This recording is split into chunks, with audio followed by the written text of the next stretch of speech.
So how many Warriors fans are there in the audience? Oh, gee, not very many. Well, congratulations. You lived to play another day. They won 106-105, for those who weren't paying attention. How many Toronto fans? Good. Okay. All right. Okay. We're delighted this morning to have a presentation from Epsilon. They are a long time supporter of the Email Insider Summit, and we really appreciate that. And you'll be hearing from Lauren Gentile, VP Executive Creative Director. I happen to know she went clay shooting, whatever that is, shooting clays yesterday, and she didn't get the least clays out there. She actually scored one clay. So I asked her, how many was that? From how many did you score one clay? And she refused to answer that. So I don't know what that means, but she's much better in the power of data in email marketing, which she knows cold, and she's going to come up and talk about it. Lauren Gentile. Thank you. Thanks, Ken. Yes, we went clay shooting yesterday, and my husband asked me, well, how many shots did you take? And I said, does it really matter? Because I got one. So let's just say 1 out of 1, and that makes me have a good shot, right? So happy to be here, you guys. As Ken said, Epsilon's been a proud sponsor of this event, and we're glad to be back today to share with you really how we see the power of data in email marketing, and this story around some of the clients that we partner with and the success that they're seeing in leveraging data inside their email program to drive personalization and really a lifelong relationship with their consumers. Let's see.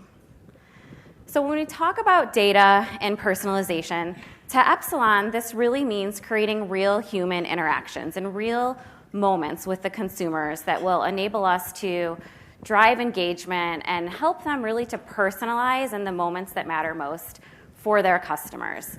Epsilon does this best by bringing together both the online and the offline world and the data assets that we have so we can understand the consumer's behavior and really be able to message them with content that's relevant, with content that's really emotional and connects with them on an individual level. And we are really the leader in this space by bringing together, again, both the consumers' data, whether they're spending in store or online, bringing those transactions together to help deliver a more relevant campaign and message. And the core of this is really marketing that's powered by humans, but driven by data. And there's 3 key tenets to this that we believe in at Epsilon. And the first one starts with interaction management.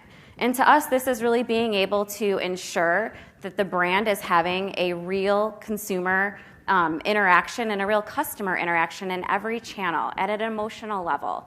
Epsilon has an email and a loyalty business, and we're ranked #1 in both of those businesses and with a strong ROI. And we're able to really capitalize on those interactions in an omni-channel way to understand the consumer's behavior over time and what's the right channel and where's the right moment to interact with them and with what content. Second is our commitment to data, and I think this is where Epsilon really is different in terms of the conversation that we're able to have. The access to data is so important. Yesterday during the roundtables, we talked a lot about the challenges that the brands in the room are facing in terms of personalization, but it really starts with data and having the ability to have the right data and actually enough data to truly understand the consumer. Epsilon has, inside our data set, over 200 million profiles and 7,000 data attributes that we're able to really activate inside the email channel. And so this enables us to understand more about the consumer and take that information and turn it into a meaningful conversation. And when you think about creative, that can mean what image do you show, what message do you show, but it's also about when to send the message, who to send it to. And we're really the leader inside this space in terms of the access and the amount of data that's available to do that. And second is big brand intelligence. While we work with many of the top global and Fortune 500 companies, We also are meeting brands at where they're at in their journey. And we had some really good conversations the past couple days about some of the challenges that the brands are facing. And I know in my role at Epsilon that the clients that we meet with and partner with oftentimes are struggling with this journey and where to get started, because everybody is at a different spot inside their programs, and oftentimes it's intimidating. It's not easy to get started. Your data's in different spots. And so what Epsilon really does best is bring together strategic resources to really help identify what that path looks like for each brand individually and how to get started in that process.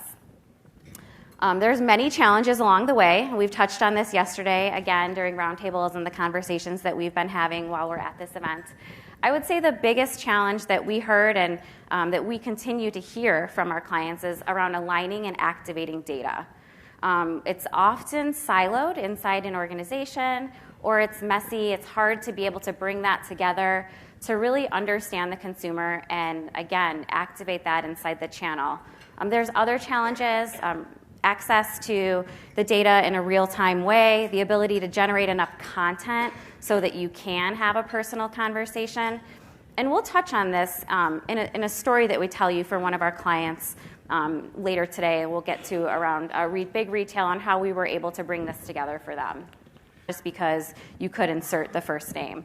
And then we moved into an era of increasing personalization, so using business rules and logic to begin to make product recommendations or to put people in segments. So somebody like you also purchased, or you may like based on your previous purchase, which is great and still effective in email marketing today. And I know many of our brands and many of the folks in the room are leveraging this inside their program to drive revenue. But where we're headed is really an era of increasing personalization, leveraging AI to drive the conversation even further, to help re-engage the consumer, and to get more of this one-to-you. We've been saying as an industry that we're really trying to get one-to-one. At Epsilon, we believe that the conversation is really about a one-to-you. You, as the customer, are really the person that we and the brand are trying to reach. This conversation is changing, and being able to have a one-to-one dialogue is the focus, and really, I think, the nirvana of where we all are heading and wanting to be. And that begins with creating these real human moments, the ability to have a real conversation and connect with the customer in a meaningful way. And that begins with being able to, again, access and cultivate data that can drive those insights. And it starts by understanding who she is and what she buys and what she cares about. The data assets, financial data, where spending, non-cash different retail best in terms of the transactions, the product file, engagement data, behavior data.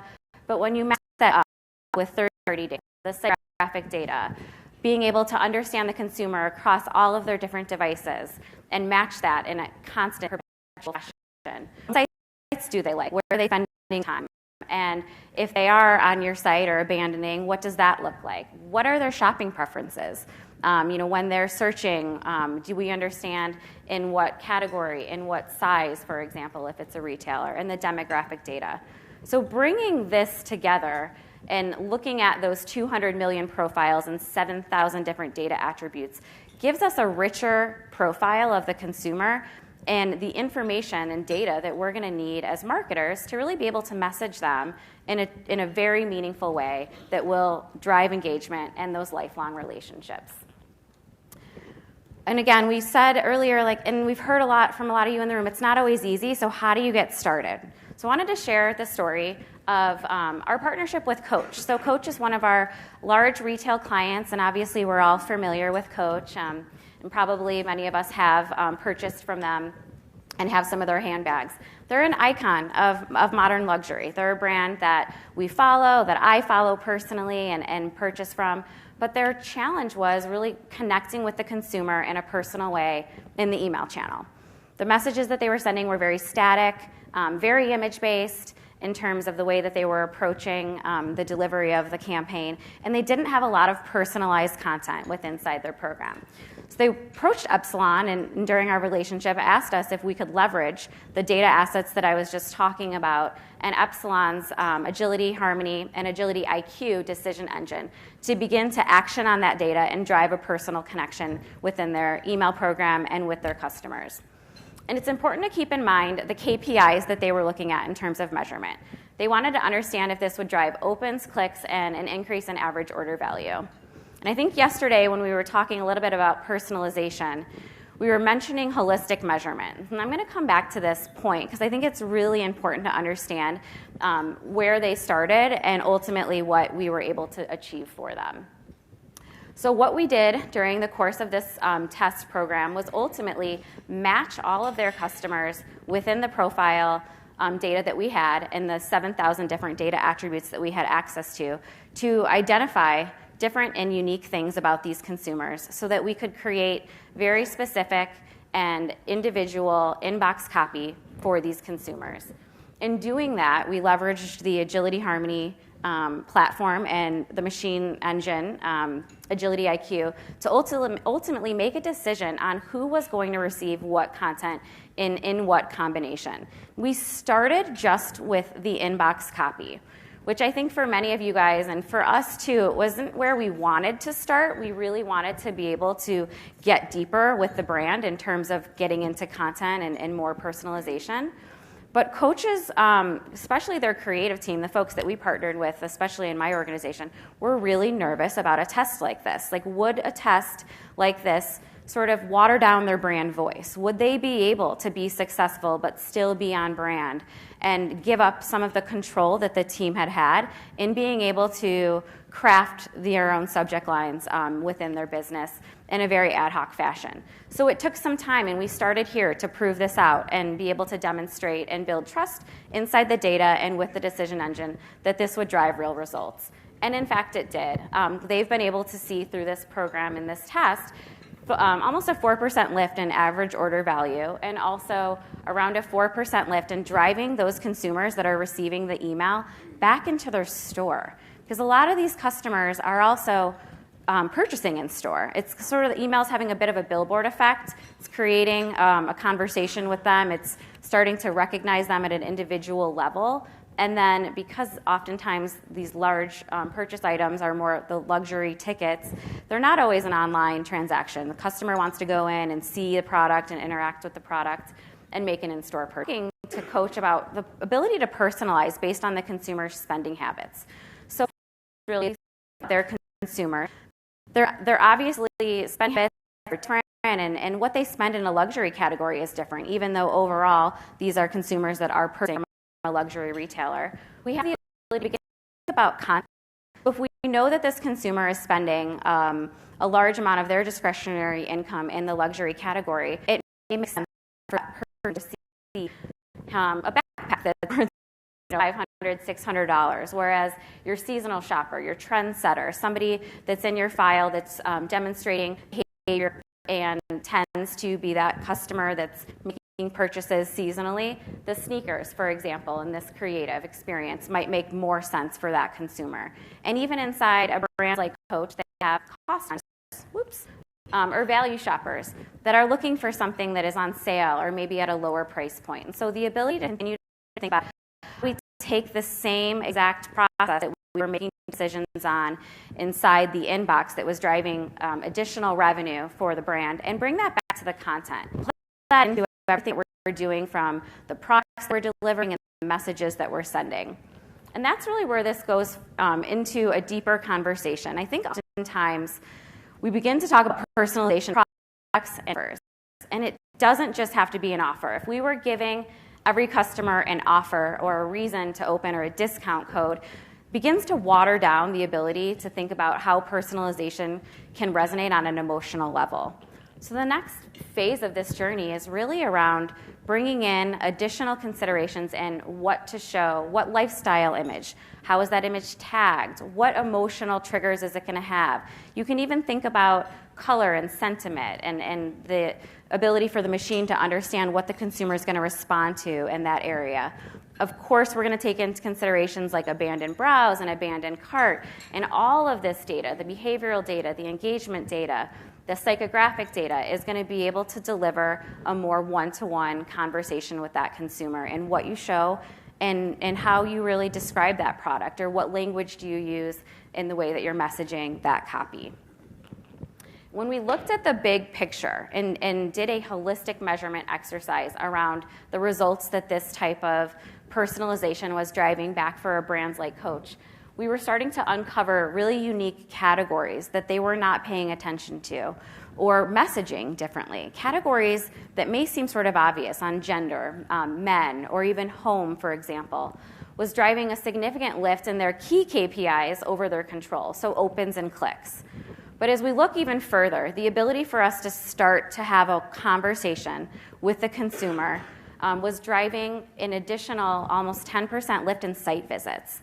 So a program like this that started in a really simple way around being able to test out the data and deliver this with intelligence through the decision engine, Agility IQ, is not just driving additional opens and clicks, it's sending these consumers back to the website. It's driving almost a 3%, a little over, lift in revenue per recipient, and it's driving them back to the store as well, so that they can continue to make purchases and visit the store and have additional human interactions with that client and with that brand.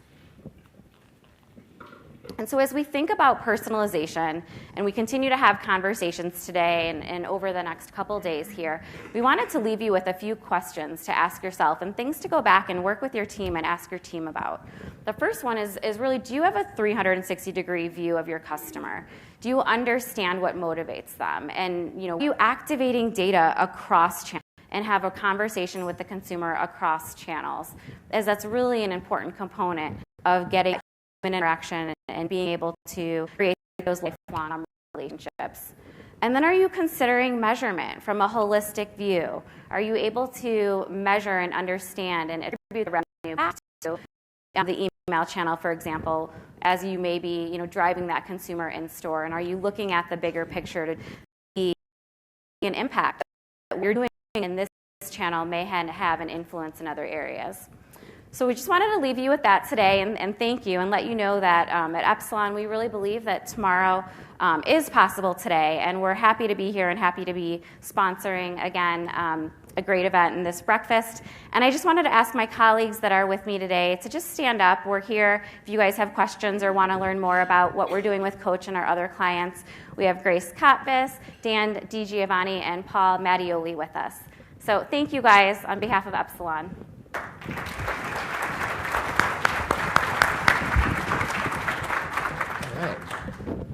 Thank you so much. Okay, Lauren, thank you. Thanks for kicking things off this morning. We appreciate that. Also have some nice giveaway items there, water bottles. Can't get enough of